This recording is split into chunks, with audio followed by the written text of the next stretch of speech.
travel and tourism managed to sustain 1.5 million jobs in South Africa, making up 9.5% of total employment in the country and contributing 9% of the total GDP.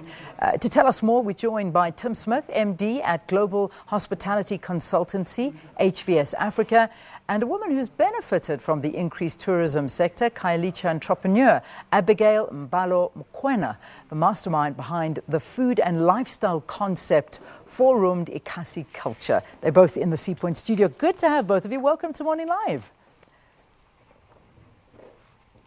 Thank you. Morning. Morning. So, Tim, World Travel and Tourism Council forecasting that the sector will contribute 424 billion rand to the overall South African economy in 2018.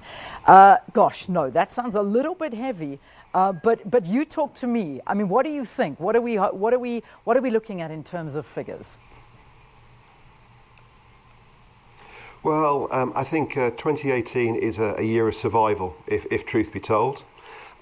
We've had some extraordinary events, including the drought here in Cape Town, and people are looking to survive 2018 and really grow in 2019. So we've had some very low occupancy levels in hotels in Cape Town, and which has affected the whole country. But the overriding impact here is very positive, and more people are coming to the country every year. So net, I think it's a good news story, but this year is, as I said, just survival. Survival of the fittest at this stage. And Abigail, I hope that you are one of the fittest that are going to survive, because it's looking good so far.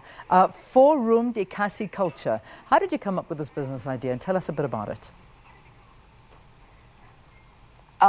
The business idea actually conceptualized in 2014 when I took part on MasterChef South Africa. And when I was in the competition, I had to find myself a purpose that would keep me going in the competition, which was to open a restaurant in the township that would be more like an upmarket restaurant. Fantastic. And I can only imagine that people just love the concept. Definitely, yes. Yeah. I mean, which tourists come to you? Are you finding that it's local or mostly international, or do you find a great mix of both? There's actually a high number of international tourists that visit our restaurant, and this is through a number of agencies that are our clients and DMC or destination management companies. And also we do have locals that are coming from up country. Whenever they visit the city, they do actually pop in the township and they happen to find us. Yeah. Tim, I have to ask you just a very quick question. Just in terms of township tourism, this really is the future. People want experiences, and this idea is where I imagine the money lies. You're 100% right. If you look at any of your social media feeds, it's all about the experience. It's not what you're wearing, it's who you're doing it with, where you are, and so on. And why would you want to come to somewhere as unique and as exciting as Africa and not have a truly African experience? And one of the reasons that we're here this morning is to promote township tourism, but also to promote women in hospitality. And just if you think about the people you know, some of the most hospitable people you will ever come across are African ladies. So if you're coming to Africa for the first time, you've just got to experience that hospitality and that food and the love that they serve you on every plate.